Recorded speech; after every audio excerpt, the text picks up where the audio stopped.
Hello everyone, I am Shivraj Aditya और मैं आप सभी का स्वागत करता हूं शार्पनर क्लासेस में। आज के सेशन में हम लोग देखने वाले हैं इंडियन पॉलिटी का चैप्टर नंबर 2। तो चैप्टर नंबर 1 हमने खत्म कर दिया है और जो कि हमने 7 पार्ट्स में खत्म किया। उससे बहुत सारे इंपॉर्टेंट क्वेश्चंस पूछे जाते हैं एग्जाम्स में, सो आप लोग देख लीजिएगा। आज हम लोग देखने वाले हैं चैप्टर नंबर 2 का पार्ट 1 और चैप्टर 2 क्या है, मेकिंग ऑफ द कॉन्स्टिट्यूशन। ठीक है, but before we start as always हम लोग देखते हैं छोटा सा रिकैप। ओके, सो क्वेश्चंस क्या क्या है देखते हैं। What did the government of India act 1935 provide for the establishment of, तो क्या एस्टेब्लिशमेंट किया गया था, ठीक है, किसके लिए, किस चीज को एस्टेब्लिश करना था, ऑल इंडिया फेडरेशन एस्टेब्लिश करना था। Okay, which list were used to divide power between centre and units according to the government of India act 1935। कौन सा लिस्ट है, federal, provincial, state list, sorry federal, provincial, concurrent, और अभी का नाम क्या है, यूनियन स्टेट कॉन्करेंट।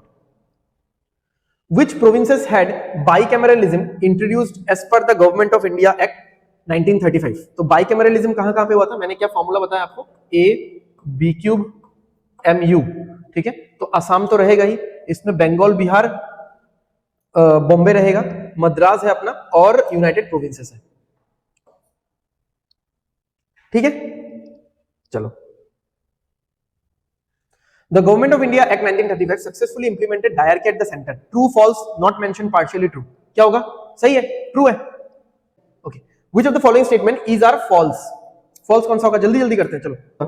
तो only two होगा। Which of the following provisions were included in the Government of India Act 1935?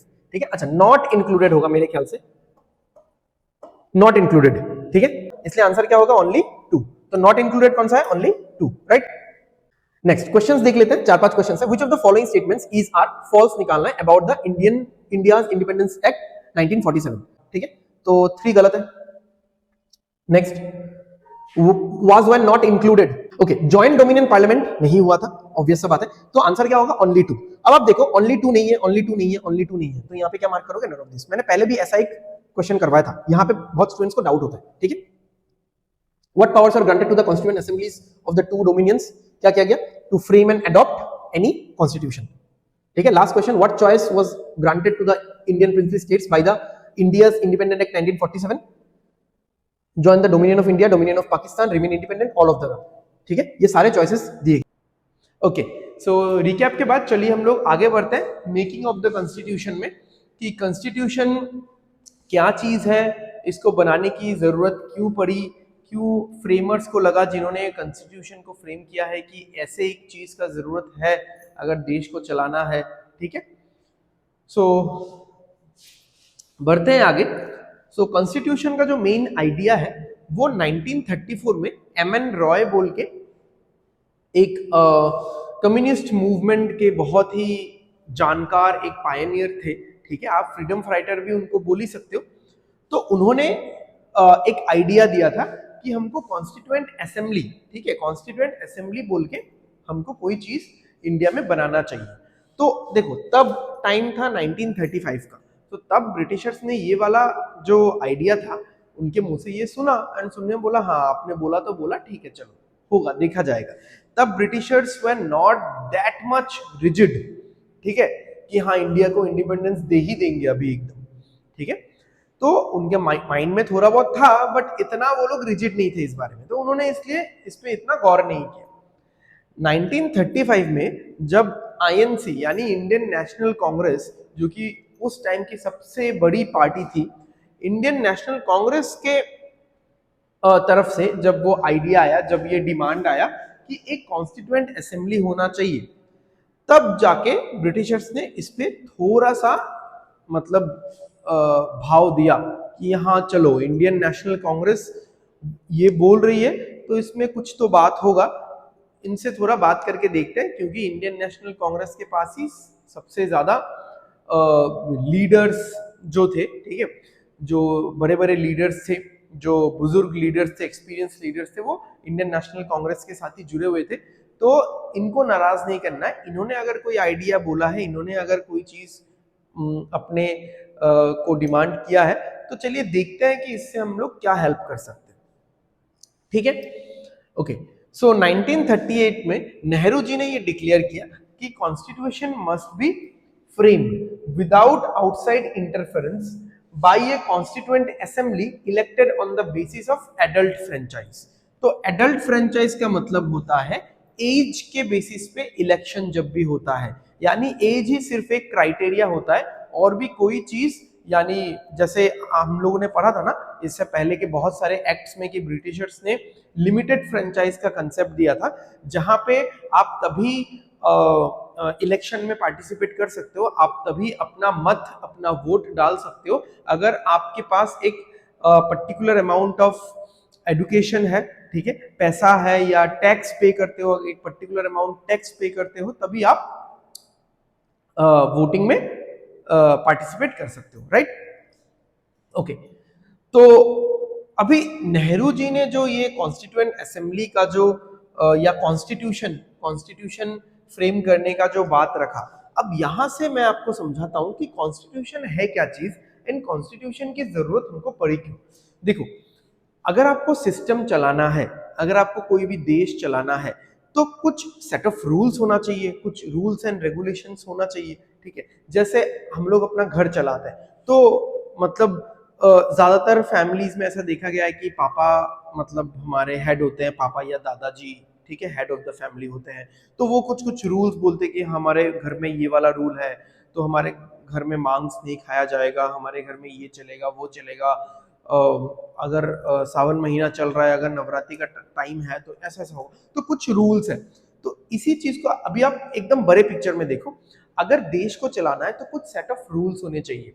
अगर नागरिक पूछेंगे, अगर सिटीजन्स पूछेंगे कि हाँ हमारे अधिकार क्या है, हमारे राइट क्या है, तो हमको उनको बताना पड़ेगा कि ये देखो आपके राइट्स ये हैं, आपको लिखा हुआ है यहाँ पे, आप देख सकते हो।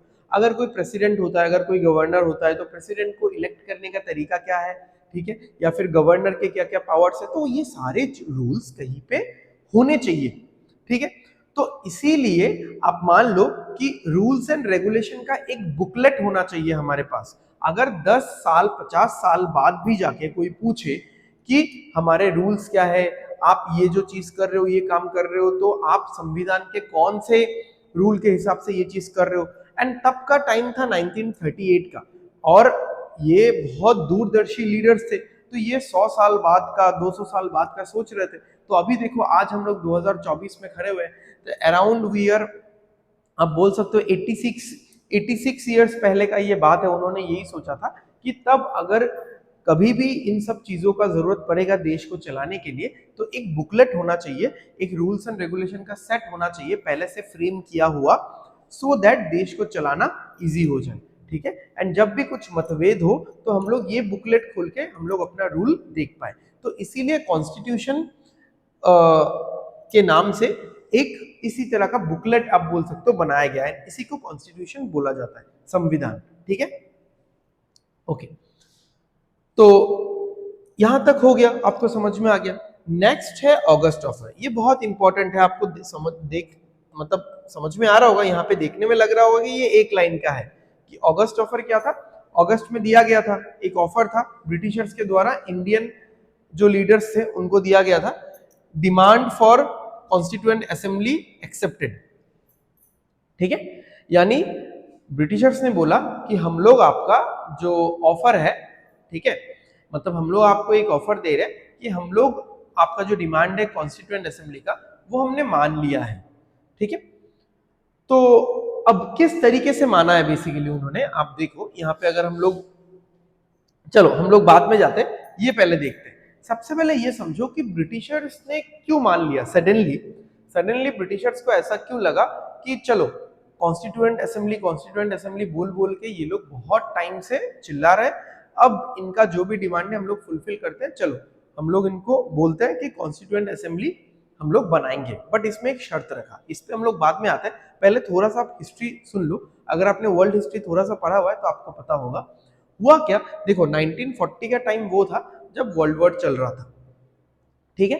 एंड हमने पहले भी देखा है, प्रोबेबली चैप्टर नंबर 1 पार्ट 6 या 7 में मैंने आपको बताया था कि ब्रिटिशर्स ने ये डिक्लेयर कर दिया था खुद को स्ट्रांग दिखाने के चक्कर में कि इंडियन लीडर्स या इंडियन जितने भी मिनिस्टर्स है, ठीक है, वो हमारे सपोर्ट में है, क्योंकि मैंने आपको ये भी मेंशन किया था कि छोटा मोटा इलेक्शन भी एक हुआ था, ठीक है। ओके, तो इंडियन जितने भी लीडर्स हैं वो हमारे सपोर्ट में हैं। ओके, तो जब उन्होंने ऐसा बोल दिया तो हुआ क्या कि इंडियन जितने भी लीडर्स थे वो इंडियन लीडर्स खफा हो गए कि हमसे बिना पूछे, हमसे एटलीस्ट डिस्कस तो कर लेते, बिना डिस्कस किए आपने ऐसा कैसे बता दिया, ठीक है। तो इंडियन सारे लीडर्स ने रिजाइन कर दिया, सिस्टम में आ गया डेडलॉक। जैसे ही सिस्टम में डेडलॉक आया तो हुआ क्या कि यूएसए ने ब्रिटेन को बोला कि देखो अभी जो आपने इंडिया में ये बवाल मचाया है इसको जल्दी जल्दी समेटो भाई, इसको जल्दी समेटो। तो यूएसए तब तक बहुत पावरफुल हो गया था, तो तब जाके ब्रिटिशर्स ने एक मॉडरेट पाथ चुना एंड उन्होंने ये ऑफर दिया कि हम लोग आपके लिए कॉन्स्टिट्यूएंट असेंबली बनवाएंगे, ठीक है, बट शर्त क्या है, वर्ल्ड वॉर 2 के बाद बनवाएंगे। अब ये शर्त पसंद नहीं आया इंडियन लीडर्स को, उन्होंने बोला नहीं चाहिए भाई, हम आपके इस ऑफर को रिजेक्ट करते हैं, मतलब बहुत ही गंदे तरीके से रिजेक्ट करते हैं, क्योंकि अभी आप हमेशा ऐसा क्यों बोलते रहते हो कि बाद में करेंगे बाद में करेंगे, अभी क्यों नहीं करते आप? देखो वर्ल्ड वॉर चल रहा है, 5 साल लगेगा, 10 साल 15 साल लगेगा, कितना लगेगा पता नहीं है, और आप लोग हमेशा बोलते रहते हो कि वर्ल्ड वॉर 2 के बाद, वर्ल्ड वॉर 2 के बाद। अभी देखो उन्होंने हालांकि जल्दी कर दिया था, बट ये तो किसी को पता नहीं था ना कि अमेरिका जापान पे यानी हिरोशिमा और नागासाकी पे न्यूक्लियर बम गिरा देगा, ये तो किसी को पता नहीं था, ठीक है। चलो थोड़ा सा हम लोग इसका भी हिस्ट्री जान लेते हैं। हुआ क्या था कि जापान, देखो जापान एक ऐसा कंट्री है ना कि मतलब एकदम चुन्नू सा कंट्री है, आप वर्ल्ड मैप पे देखोगे तो मतलब आपको ढूंढना पड़ जाएगा, ऐसा कंट्री है। बट जापान ने रशिया, चाइना, यूएसए के भी नाक में दम करके रख दिया था। तो जापान ने क्या किया कि यूएसए का जो एकदम मेन नेवल बेस है पार्ल हार्बर, तो पार्ल हार्बर पे अटैक कर दिया था। इसके ऊपर एक मूवी भी है तो वो आप देख सकते हो, ठीक है, उस पर अटैक कर दिया था। हालांकि जापान ने उसके कुछ ही महीने पहले एग्रीमेंट किया था यूएसए से कि हम लोग आप पे स्ट्राइक नहीं करेंगे, बट जापान ने क्या किया कि उन पे स्ट्राइक कर दिया। जैसे ही जापान ने अमेरिका पे स्ट्राइक किया, अमेरिका ने क्या किया, 1945 में हिरोशिमा एंड नागासाकी पे न्यूक्लियर बम गिरा दिया, एंड उस दिन पूरे दुनिया को पता चल गया कि न्यूक्लियर बम का ताकत कितना होता है, एंड जापान ने सरेंडर कर दिया और वर्ल्ड वॉर 2 खत्म हो गया। अब वर्ल्ड वॉर 2 खत्म होने के बाद ही तुरंत ब्रिटिशर्स ने कॉन्स्टिट्यूएंट असेंबली को बनवाने का प्रोसेस शुरू कर दिया था, ठीक है। तो पूरा एक आपको किस क्रोनोलॉजी में पूरा कहानी चल रहा था वो समझ में आ गया। ओके, तो थोड़ा सा आगे निकल चुके हैं, हल्का सा पीछे आते हैं। 1940 में जब उन्होंने ऑफर दिया, क्योंकि बाद में बनवाएंगे बोला था, तो इंडियन लीडर्स ने मना कर दिया, रिजेक्ट कर दिया इसको। 1942 में फिर से उन्होंने अपने एक कैबिनेट मेंबर को भेजा, ठीक है, सर स्टैफर्ड क्रिप्स, ठीक है, आप सर लगाना हो तो लगा सकते हो, नहीं तो रहने दो। ओके, तो वो भी वही मतलब सेम ऑफर ही लेके आए थे, came to India with a draft proposal of the British government on the framing of the independent constitution to be adopted after the world war 2।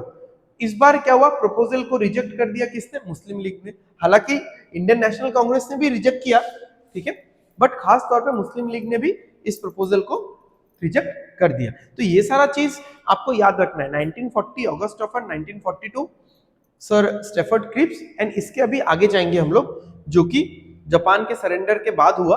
1946 constituent assembly was constituted in November 1946 under the scheme by the cabinet mission plan. क्या plan, cabinet mission plan. तो आप सभी को ये तीनों चीज और इसका ईयर याद रखना है, ठीक है, ये तीनों चीज याद रखना है। इसको बोला जाता है क्रिप्स मिशन, ठीक है, इसको बोला जाता है क्रिप्स मिशन। 1940 में जो हुआ था उसको बोला जाता है ऑगस्ट ऑफर, ठीक है। ओके, कैबिनेट मिशन में कौन कौन थे, कभी कभार प्रीलिम्स के पॉइंट ऑफ व्यू से ये सारी चीजें पूछी जाती है। पैथिक लॉरेंस वो कौन है, SOS secretary of state for India. Sir Stafford Cripps and A V Alexander, अच्छा क्रिप्स यहाँ पे भी है बट इसको क्रिप्स मिशन नहीं बोला जाता, इसको कैबिनेट मिशन बोला जाता है। आप टर्मिनोलॉजीज कभी भी चेंज करने की कोशिश मत करना हिस्ट्री में। ओके, वाइसरॉय ऑफ इंडिया कब थे, आई मीन कौन थे तब वाइसरॉय ऑफ इंडिया कौन थे, तो विस्काउंट विवेल, ठीक है, Viscount Wavell. Constituent assembly was to be partly elected and partly nominated. अब इस चीज को समझो, पार्टली इलेक्टेड मतलब पार्टली ये ब्रिटिश इंडिया के प्रोविंसेस थे, ब्रिटिश इंडिया के जो प्रोविंसेस है वहां से प्रोविंशियल जो असेंबलीज है, प्रोविंशियल असेंबलीज से लोगों को इलेक्ट किया जाएगा। ठीक है, अब इसमें भी बात है, आप समझना। एंड पार्टली नॉमिनेटेड यानी जो प्रिंसली स्टेट्स है, जो राजाओं के अधीन है, तो हम लोग बोलेंगे राजा जी आप सब लोग अपना एक एक दो दो जो भी है नॉमिनेट करके भेजो, आप अपने लोग भेजो। ठीक है, तो यहां पे हम लोग थोड़ा अभी नंबर्स पे चलेंगे। यहां पे पार्टली इलेक्टेड जो हुआ वो कहां से इलेक्ट किया गया? प्रोविंशियल असेंबली से। बाइकैमरलिज्म याद है? ठीक है, हर प्रोविंस में बाइकैमरलिज्म से असेंबली सेटअप किया गया था, प्रोविंशियल असेंबलीज।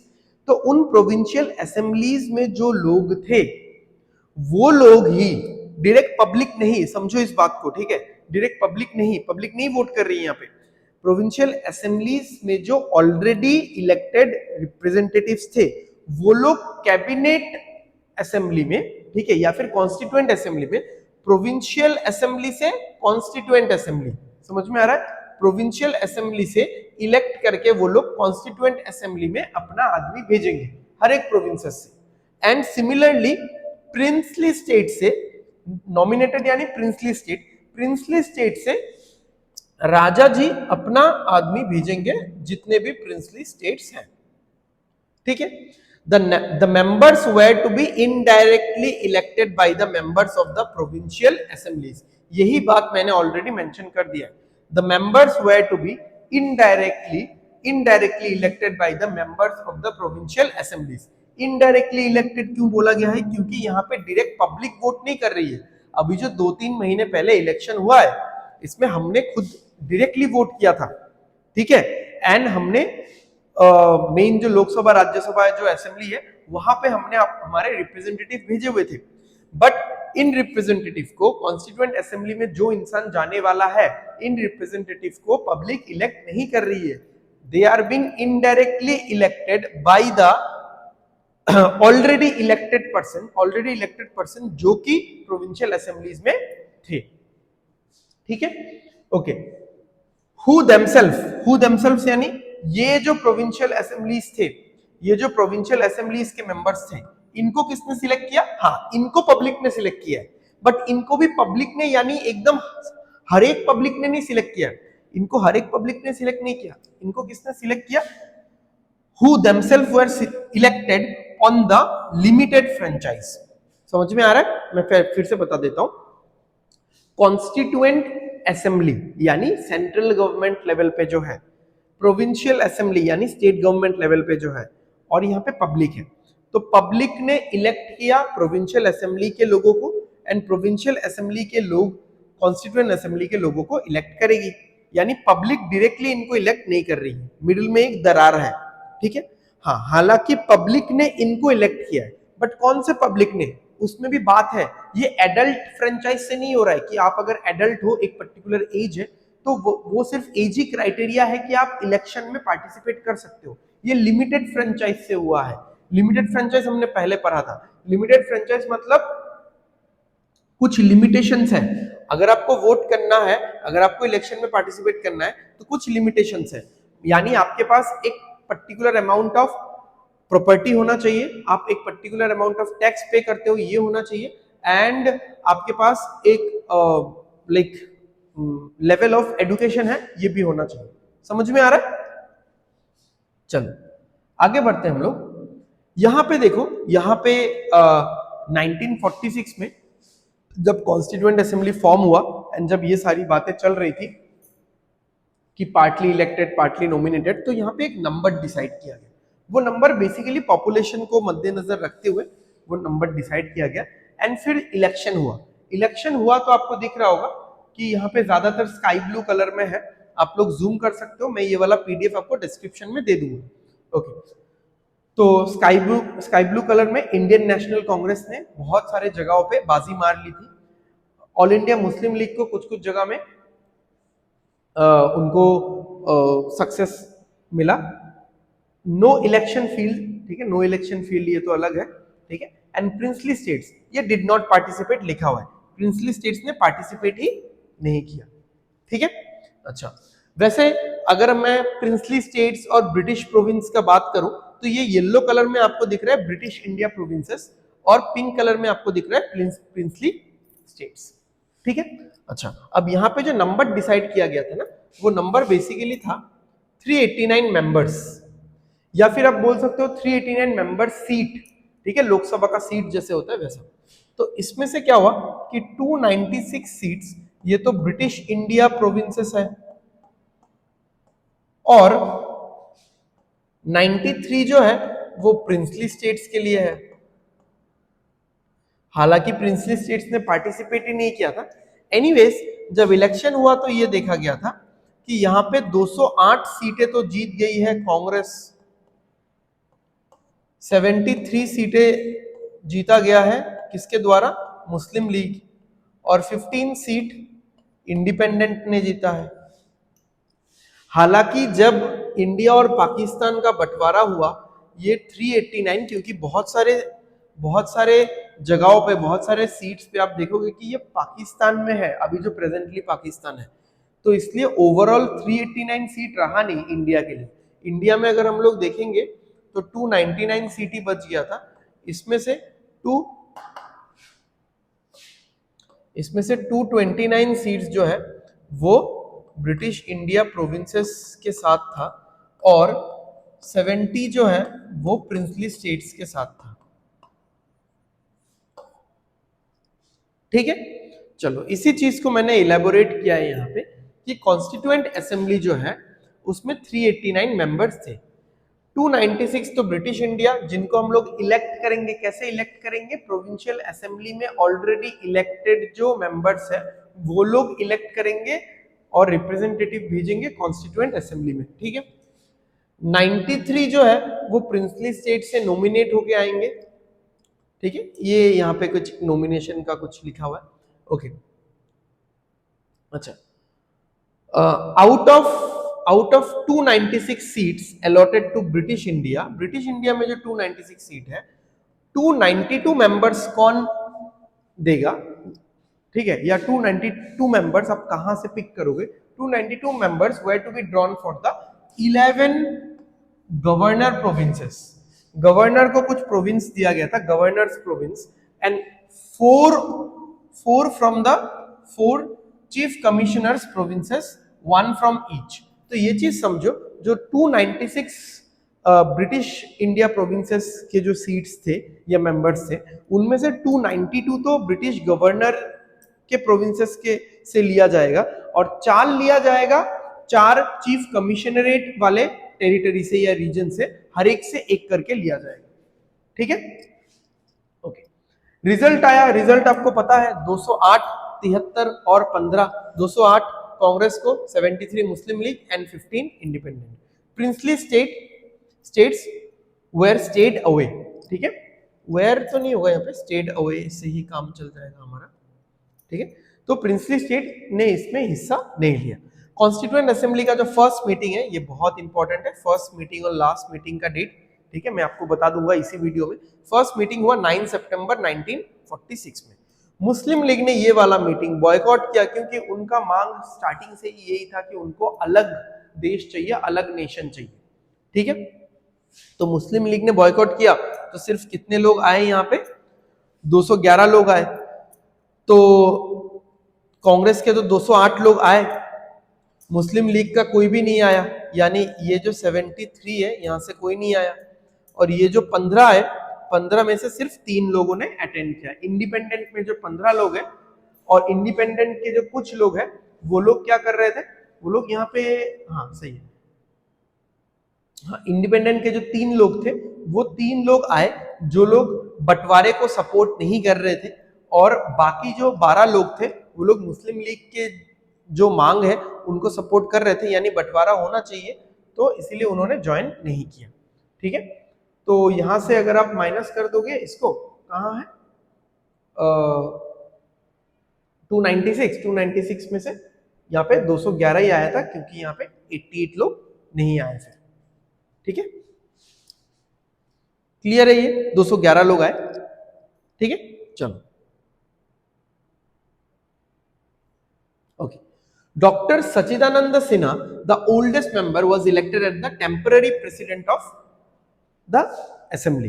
ठीक है, क्योंकि जो पहला जो मीटिंग हुआ वो 9 दिसंबर को हुआ, तो उस मोमेंट में कॉन्स्टिट्यूएंट असेंबली का एक जो प्रेसिडेंट है वो इलेक्ट करना पड़ेगा। ठीक है, कौन हेड करेगा, who will be the chairman, chairmanship किसके पास है। ठीक है, इस तरीके से, या प्रेसिडेंट भी बोल सकते हो। तो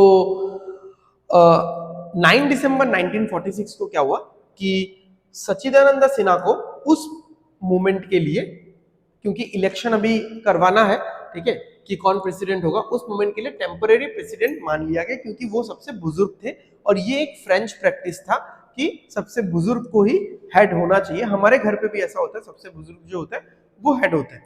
ठीक है, अच्छा, अब 11 दिसंबर में 2 दिन के बाद ही 2 दिन में एक इलेक्शन करवाया गया, और ये इलेक्शन कॉन्स्टिट्यूएंट असेंबली के अंदर अंदर करवाया गया, यानी 211 लोगों में ही इलेक्शन करवाया गया।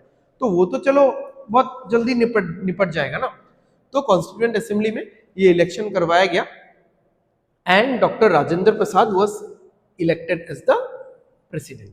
ठीक है, doctor Rajendra Prasad was elected as the president, and HC. Mukherjee उनको सपोर्ट करने के लिए, उनके काम में हेल्प हाथ बटाने के लिए HC. Mukherjee and VT. Krishnamachari were elected as the vice president of the assembly.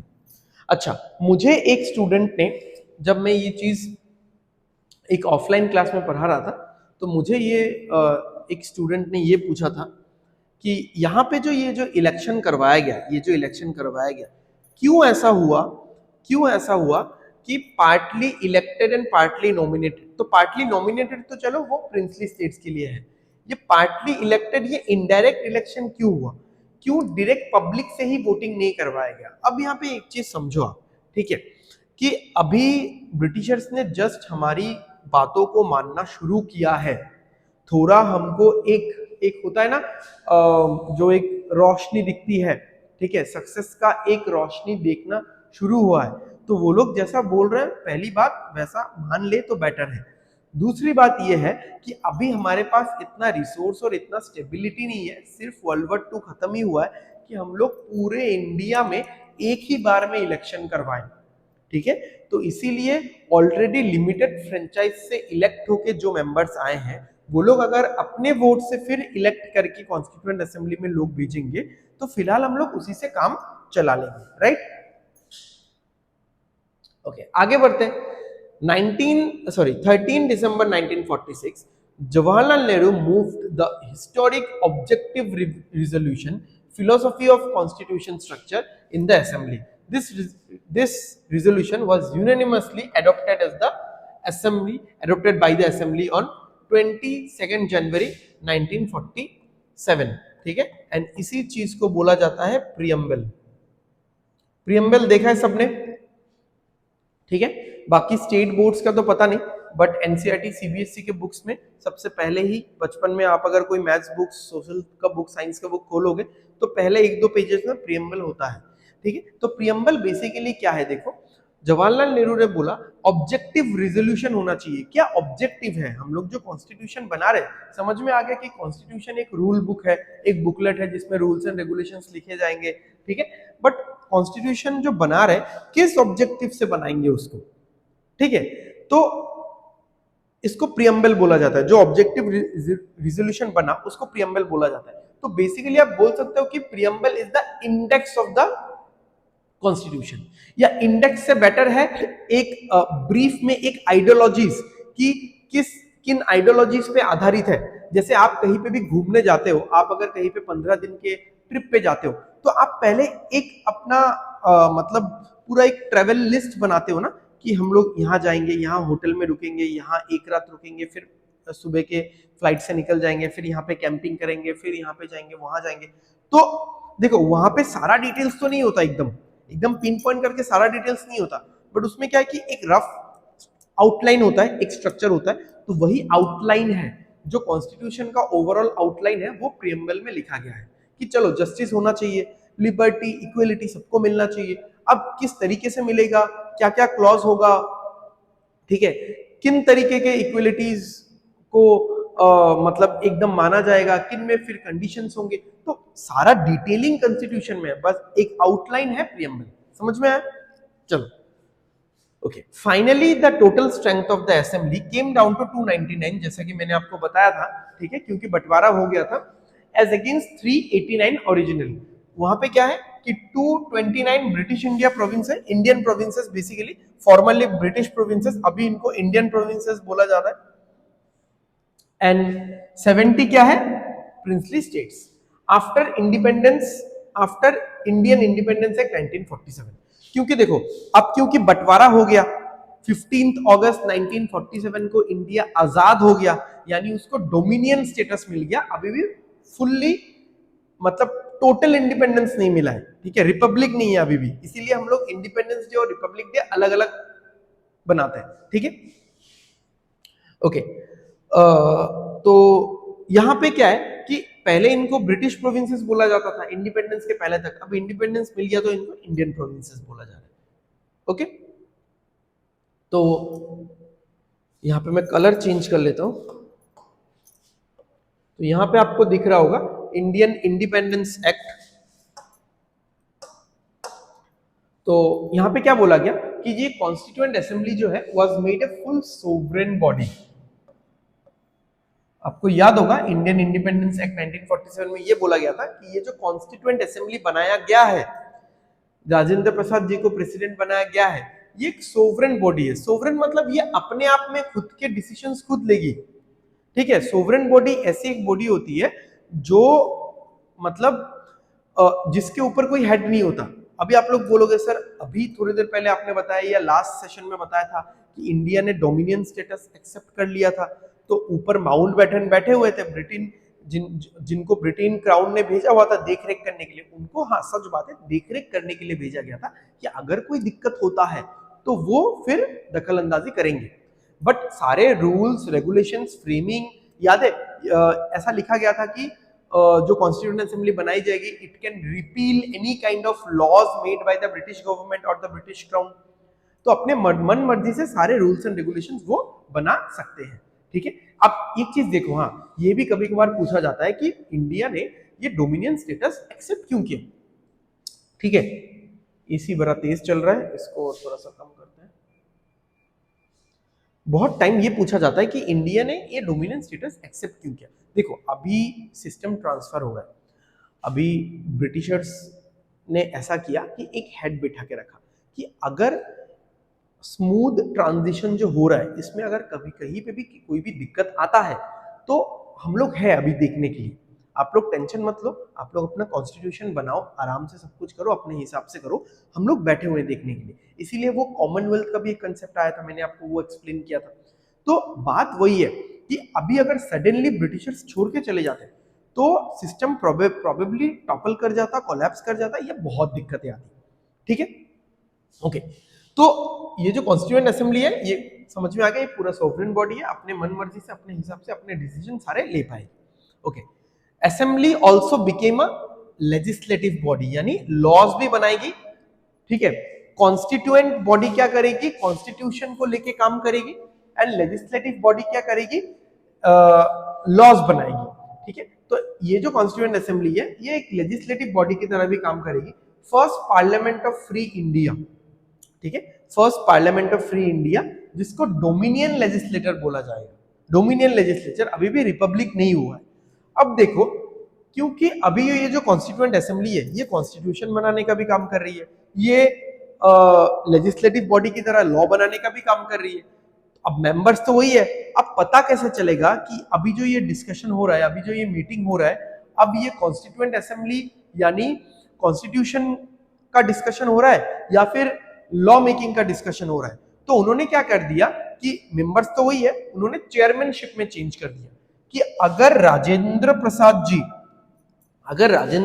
Ji chairman है तो कॉन्स्टिट्यूशन बॉडी की तरह ये कॉन्स्टिट्यूएंट असेंबली एक्ट करेगी, यानी कॉन्स्टिट्यूशन बनाने का कौन से कहां से कौन सा रूल उठाया जाएगा, कौन से कंट्री से कौन सा हम लोग रूल हमारे कंट्री के साथ फिट बैठता है, बहुत सारे चर्चाएं होंगी, एक दिन में तो बनता नहीं है कॉन्स्टिट्यूशन। तो ये सब जितने भी चर्चाएं हैं ये सब किया जाएगा। तो कॉन्स्टिट्यूशन रिलेटेड जो जब भी डिस्कशन होगा, जब भी मीटिंग होगा, उसका चेयरमैनशिप राजेंद्र प्रसाद जी करेंगे। एंड अगर चेयरमैन जीवी मवलंकर जी हैं तो हमको ये पता चलेगा कि ये जो मीटिंग हो रहा है, ये जो डिस्कशन हो रहा है, ये लॉ मेकिंग के ऊपर डिस्कशन हो रहा है। और ये दोनों ही फंक्शन साइमल्टेनियसली चलते रहे कब तक?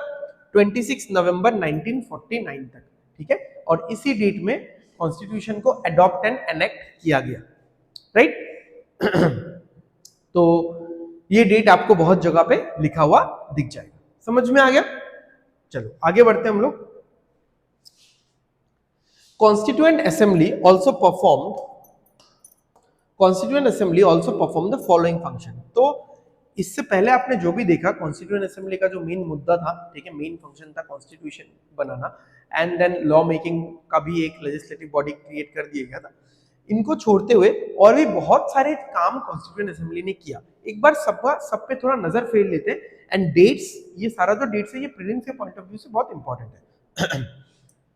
इट रेटिफाइड मतलब अपना कंसेंट देना, पास करना किसी चीज को, ठीक है। It ratified the India's membership of the Commonwealth in May 1949, ठीक है। तो मे 1949 में हम लोग मेंबर है, ठीक है, हम लोग मेंबर है, हम लोग मेंबरशिप विड्रॉ नहीं कर रहे, अभी भी मेंबर है हम लोग। ये उन्होंने मई 1949 को ये अपना कंसेंट, अपना एसेंट दिया है, okay. It adopted national flag on 22 July 1947। It adopted national anthem on 24 January 1950। It adopted national song on January 24 1950। ये दोनों गाने से रिलेटेड है, तो आप याद रख लेना, एंथम और सॉन्ग दोनों सेम डेट पे है, और फ्लैग थोड़ा पहले हो गया था। It elected doctor Rajendra Prasad as the first president of India.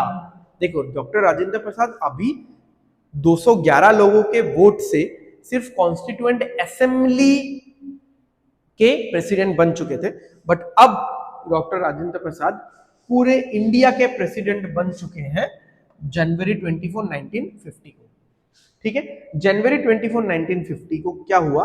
Last meeting of constituent assembly हुआ। The constitution was signed and accepted, ठीक है, साइंड एंड एक्सेप्टेड, राइट। 26 नवंबर 1950 को क्या किया गया? 26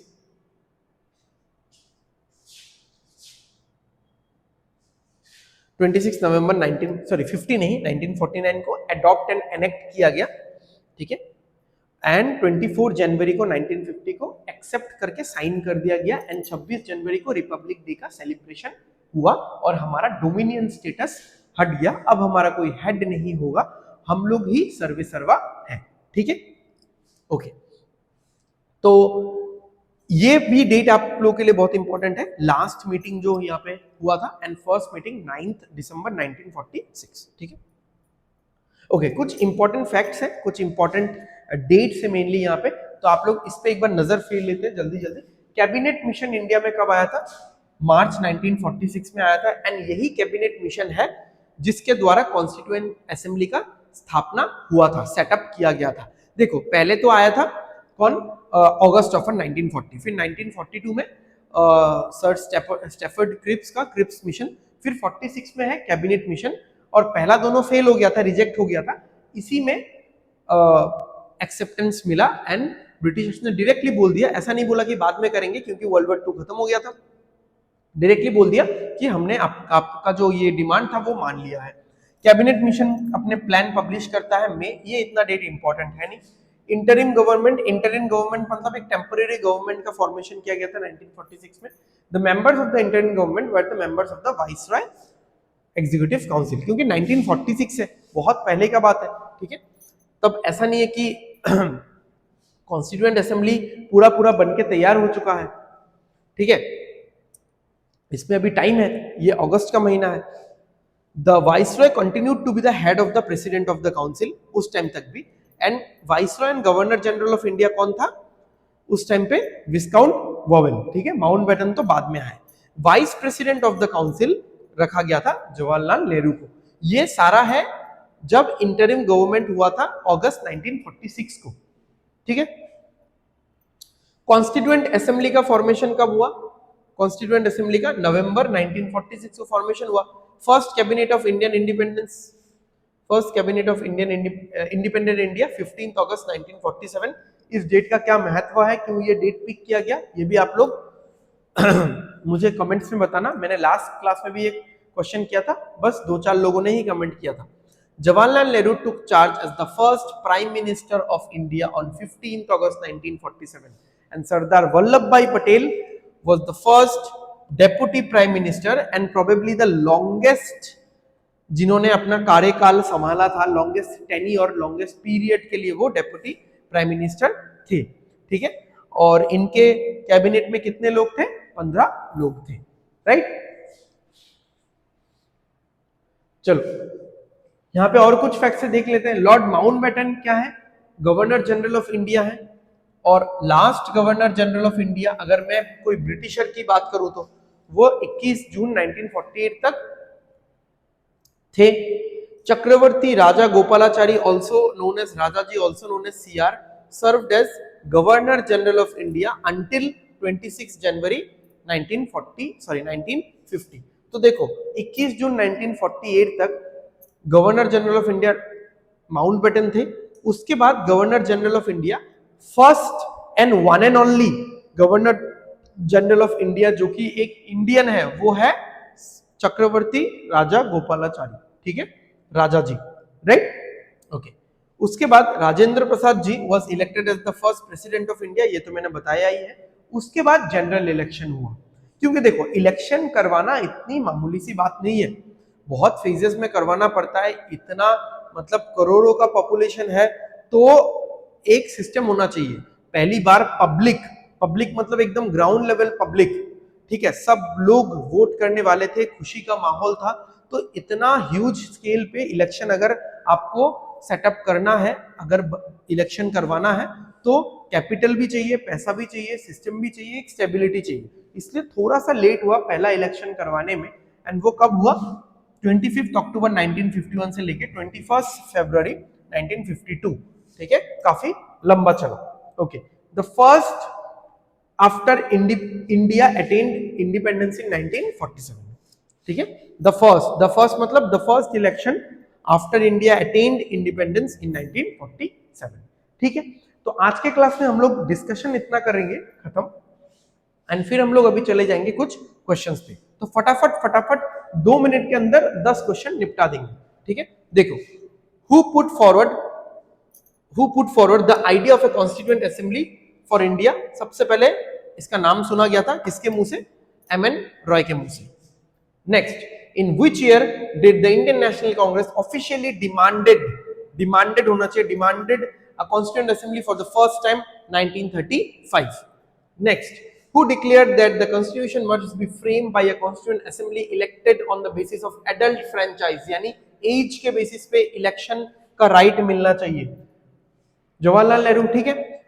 What was the significance of the August offer in 1940? उसका significance क्या था, इसका इंपॉर्टेंस क्या था? इंपॉर्टेंस यही था कि ब्रिटिशर्स ने ये मान लिया था कि हाँ चलो आपको कॉन्स्टिट्यूएंट असेंबली बनाने को मिलेगा, बट वर्ल्ड वॉर 2 के बाद, ठीक है, तो एक्सेप्ट कर दिया गया था। रिजेक्ट तो हम लोगों ने किया था, इंडियंस ने किया था। सिग्निफिकेंस में रिजेक्ट मत लिख देना। When did the cabinet mission arrive in India? March 1946। और मई में क्या किया? मई में अपना रिपोर्ट, अपना प्लान पब्लिश किया। Who served as the Viceroy and the Governor General of India during the arrival of cabinet mission? Cabinet mission जब आया, माउंटबेटन नहीं होगा, यहाँ पे कंफ्यूज मत होना, विस्काउंट Wavell. Who was the Vice President of the Interim Government Council in 1946? जो कि ब्रिटिशर्स के अधीन था। ये वाला जो इंटरिम गवर्नमेंट काउंसिल था, ये तो वाइसरॉय का काउंसिल था ना, इसमें वाइस प्रेसिडेंट कौन थे? जवाहरलाल नेहरू, ठीक है। And first deputy prime minister of India कौन है? एंड प्रोबेबली आप लोग एक बार चेक कर लेना, कमेंट में लिखना मुझे। प्रोबेबली मुझे जहां तक याद है सबसे लंबा कार्यकाल डेप्यूटी प्राइम मिनिस्टर के हिसाब से, डेप्यूटी प्राइम मिनिस्टर के हिसाब से इन्हीं का था, okay. How many members were there in the Jawaharlal Nehru's first cabinet? 15 members. Next, when was the first general election held in India after independence? अक्टूबर 1951 से फरवरी 1952 तक, ठीक है। तो thank you everyone, thanks for watching. अभी तक आप अगर इस वीडियो में बने हुए हो, यानी आप लोग बहुत सारा कुछ सीख रहे हो एंड आपको इंटरेस्ट आ रहा है। सो हम लोग बने रहेंगे। हमने कितना क्वेश्चंस कर लिया है? अराउंड 80 क्वेश्चंस हमने कर लिया है इस 8 पार्ट में, ठीक है, आगे भी हम लोग करते रहेंगे एंड एक दो क्लासेस बाद ही आर्टिकल्स शुरू होने वाला है, तो बहुत इंटरेस्टिंग पार्ट है। सो आप लोग सब्सक्राइब कर दीजिएगा, जो आप लोग मिस आउट कर जाते हो, आप लोग लाइक्स करते हो, कमेंट्स करते हो, बहुत प्यार दे रहे हो हमारे वीडियो को, बट शायद से भूल जाते हो कि भाई सब्सक्राइब भी तो करना है, ठीक है। तो आप लोग का भी ग्रोथ होता रहेगा, हमारा भी ग्रोथ होता रहेगा। तो मिलते हैं हम लोग अगले वीडियो में। एंड अगर आपको वीडियोस अच्छा लग रहा है तो लाइक शेयर कर देना अपने फ्रेंड्स और फैमिलीज के साथ, सो दैट उनका भी बेनिफिट हो पाए। तब तक के लिए take care, bye bye, study well, study hard, all the best everyone for your exam, signing of.